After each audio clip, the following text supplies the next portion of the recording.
നമസ്കാരം പ്രിയമുള്ളവരെ. പശ്ചിമേഷ്യയിലെ വാർത്തകൾ വിശകലനം ചെയ്യുമ്പോൾ നമുക്ക് കിട്ടുന്ന പ്രധാനപ്പെട്ട വിവരങ്ങളിൽ ഒന്ന്, മിക്കപ്പോഴും ടൈംസ് ഓഫ് ഇന്ത്യ പോലെയുള്ള മാധ്യമങ്ങൾ അവർ വീഡിയോ സഹിതം തന്നെ അത് പ്രസിദ്ധീകരിക്കുന്നുണ്ട്.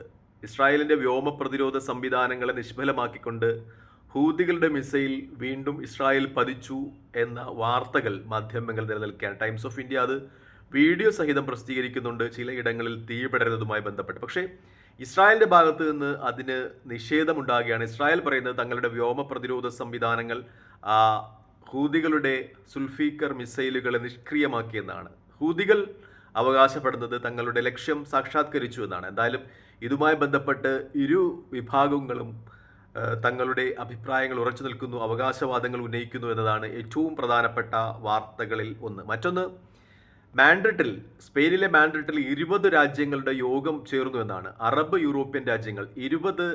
യൂറോപ്യൻ രാജ്യങ്ങൾ ദ്വിരാഷ്ട്രവാദത്തിൽ ഊന്നിക്കൊണ്ട്, അതായത് ഇസ്രായേലും ഫലസ്തീനും സ്വതന്ത്രമാകുക, 2 സ്വതന്ത്ര രാജ്യങ്ങൾ നിലവിൽ വന്നാൽ മാത്രമേ പശ്ചിമേഷ്യയിലെ ഇസ്രായേലും ഫലസ്തീനും തമ്മിലുള്ള പ്രശ്നങ്ങൾ പരിഹരിക്കുവാൻ കഴിയൂ എന്ന വിശ്വാസത്തിൽ 20 രാജ്യങ്ങൾ, അതിൽ മിക്കപ്പോഴും ഇസ്രായേലിൻ്റെ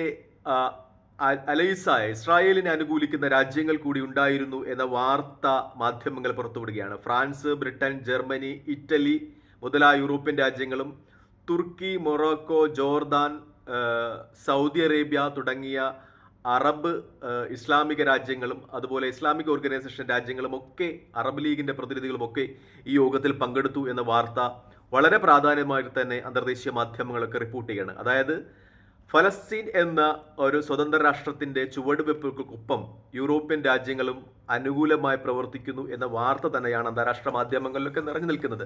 സ്പെയിന്റെ ഭാഗത്ത് നിന്ന് ഇതിന് കൂടുതൽ വ്യക്തത വരികയാണ്. സ്പെയിൻ പ്രധാനമന്ത്രിയും സ്പെയിന്റെ വിദേശകാര്യ മന്ത്രിയും ഒക്കെ പറയുന്നത് 2 രാജ്യങ്ങൾ, ഫലസ്തീനും ഇസ്രായേലും 2 സ്വതന്ത്ര രാജ്യങ്ങൾ നിലവിൽ വന്നാൽ മാത്രമേ ആ പ്രദേശം സമാധാനമായി വർദ്ധിക്കൂ. മാത്രമല്ല, ഇസ്രായേൽ എന്ന് പറയുന്ന രാജ്യം സുരക്ഷിതമായി തുടരുവാൻ കഴിയൂ, ഫലസ്തീൻ എന്ന സ്വതന്ത്ര രാജ്യം യാഥാർത്ഥ്യമായാൽ മാത്രമേ എന്ന ഒരു പ്രസ്താവന സ്പാനിഷ് പ്രധാനമന്ത്രിയുടെയും വിദേശകാര്യ മന്ത്രിയുടെയും ഭാഗത്തു നിന്നുണ്ടാകുന്നു എന്ന വാർത്ത പുറത്തു വരികയാണ്. എന്തായാലും സ്പെയിനിലെ മാൻഡ്രിഡിൽ ചേർന്ന 20 രാജ്യങ്ങളുടെ ഈ യോഗം വലിയ പ്രതീക്ഷയാണ് സ്വതന്ത്ര ഫലസ്തീൻ എന്ന സങ്കല്പത്തിന് നൽകുന്നത് എന്ന വാർത്ത വളരെ പ്രാധാന്യത്തോടെ തന്നെ അന്തർദേശീയ മാധ്യമങ്ങൾ ചർച്ച ചെയ്യുകയാണ്. മറ്റൊന്ന്, 365 ചതുരശ്ര കിലോമീറ്റർ മാത്രം വിസ്തൃതിയുള്ള ഗസ അത് ഒരു നരകമായി മാറുന്നു എന്ന വാർത്ത അന്താരാഷ്ട്ര മാധ്യമങ്ങളൊക്കെ ചർച്ച ചെയ്യുകയാണ്. ഏകദേശം 1 ലക്ഷത്തിലധികം ആളുകൾക്ക് ഇസ്രായേലിന്റെ നിരന്തര വ്യോമാക്രമണത്തിൽ അംഗഭംഗം സംഭവിച്ചു എന്ന വാർത്ത വേദനാജനകമായി തന്നെ റിപ്പോർട്ട് ചെയ്യപ്പെടുകയാണ്. ഒപ്പം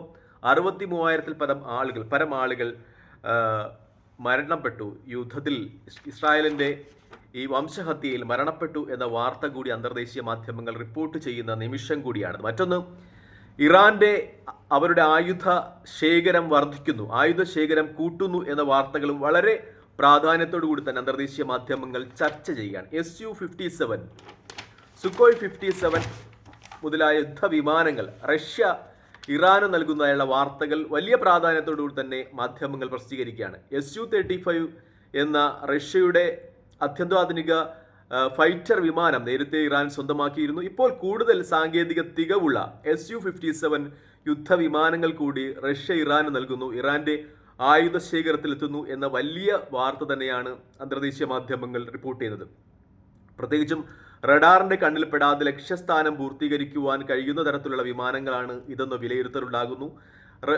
ഇസ്രായേൽ ഇറാൻ സംഘർഷം മൂർച്ഛിക്കുന്ന അവസരത്തിൽ ഇറാന്റെ ആയുധ ശേഖരത്തിന് വലിയ മുതൽക്കൂട്ടായിരിക്കും ഈ Su-57 യുദ്ധവിമാനങ്ങൾ എന്ന ഒരു വിശകലനം അന്താരാഷ്ട്ര മാധ്യമങ്ങളുടെ ഇടയിൽ നിന്നും യുദ്ധവിശാരദന്മാരുടെ ഇടയിൽ നിന്നും ഉണ്ടാകുന്നു എന്നാണ് ഏറ്റവും പ്രധാനപ്പെട്ട അവലോകനം. മറ്റൊന്ന്, വേൾഡ് ഹെൽത്ത് ഓർഗനൈസേഷന്റെ തലവൻ ടെഡ്രോസിന്റെ പ്രസ്താവനയാണ്. അദ്ദേഹം പറയുന്നത് ഗസയിലെ ജനങ്ങളുടെ കഷ്ടപ്പാടുകളും അവരുടെ വിഷമങ്ങളും തനിക്ക് അറിയാം, തനിക്ക് അവരുടെ ശബ്ദവും അവരുടെ വികാരങ്ങളും മനസ്സിലാക്കുവാൻ കഴിയും. കാരണം താൻ പിറന്നു വീണതും വളർന്നതുമൊക്കെ എത്യോപ്യയിലെ യുദ്ധ അന്തരീക്ഷത്തിലാണ്. അതുകൊണ്ട് തന്നെ യുദ്ധത്തിന്റെ ദുരിതം ഏറ്റുവാങ്ങുന്ന ഗസയുടെ വേദന, അതിൻ്റെ വിഷമത തനിക്ക് അനുഭവിച്ചറിയാൻ കഴിയുമെന്നാണ്. എന്തായാലും ഗസ ദുരിതപൂർണമായ ഒരു അവസ്ഥയിലേക്ക് നീങ്ങുന്നു എന്നതാണ് ഏറ്റവും പ്രധാനപ്പെട്ട വാർത്ത. നേരത്തെ UAE-യുടെ ദുരിതാശ്വാസ സാധനങ്ങൾ ഇസ്രായേലി പട്ടാളം തട്ടിയെടുത്തതുമായി ബന്ധപ്പെട്ട വാർത്തകൾ അന്തർദേശീയ മാധ്യമങ്ങളൊക്കെ പ്രസിദ്ധീകരിച്ചിരുന്നു. വളരെ ചെറിയ ഒരു ശതമാനം ആണ് ഗസയിലോട്ട് അവർ കടത്തിവിട്ടത്, ബാക്കിയുള്ളതൊക്കെ ഇസ്രായേലി സേന സ്വന്തമാക്കി എന്ന വാർത്തയും അന്തർദേശീയ മാധ്യമങ്ങൾ നിറയുകയാണ്. എന്തായാലും ഗസയും ഇസ്രായേലും ഒക്കെ സമാധാനപൂർണ്ണമായി വർദ്ധിക്കട്ടെ എന്ന് നമുക്ക് പ്രാർത്ഥിക്കാം. ഇരു രാജ്യങ്ങളും സ്വതന്ത്ര രാജ്യങ്ങളായി പുലർന്നുകൊണ്ട് ഗസയിലെയും ഫലസ്തീനിലെയും കുട്ടികൾ സ്വതന്ത്രത്തിന്റെ ശുദ്ധവായു ശ്വസിക്കട്ടെ എന്ന് നമുക്ക് പ്രാർത്ഥിക്കാം. തൽക്കാലം ഈ വീഡിയോ ഇവിടെ വാങ്ങുകയാണ്. മറ്റൊരു വീഡിയോയുമായി കാണുന്നവരെ പ്രാർത്ഥന ഉൾപ്പെടുത്തുക. വീഡിയോ ഇഷ്ടപ്പെടുന്നുണ്ടെങ്കിൽ ലൈക്ക് ചെയ്യുക, ഷെയർ ചെയ്യുക, കമന്റ് ചെയ്യുക. മറ്റൊരു വീഡിയോയുമായി കാണുന്നവരെ ജയ് ഹിന്ദ്.